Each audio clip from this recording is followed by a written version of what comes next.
One of the things that I think has immobilized many people around the nation is this false understanding of the phrase separation of church from state.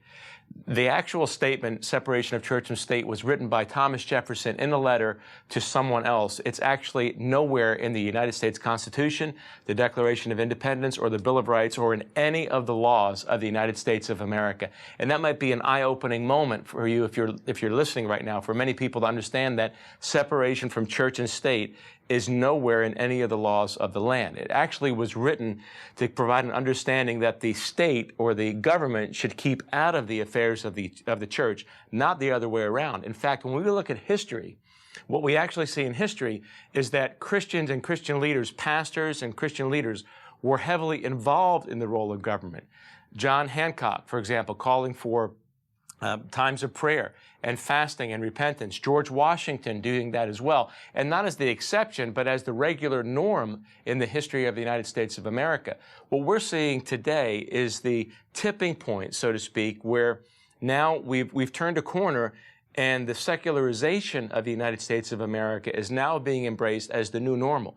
The problem with that is that that was never the normal in the history of the United States of America. Pastors and Christians and Christian leaders have always played a significant role in the shaping of public policy and of legislation. Now, you might say you can't legislate morality. Let me say this.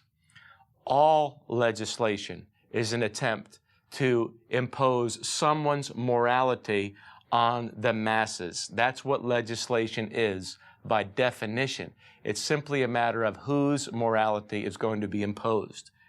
That's the reality of what it is. Whether you like it or not, that is the truth about what legislation is. It's an attempt by some to impose somebody's morality upon the majority of people. That's what legislation is.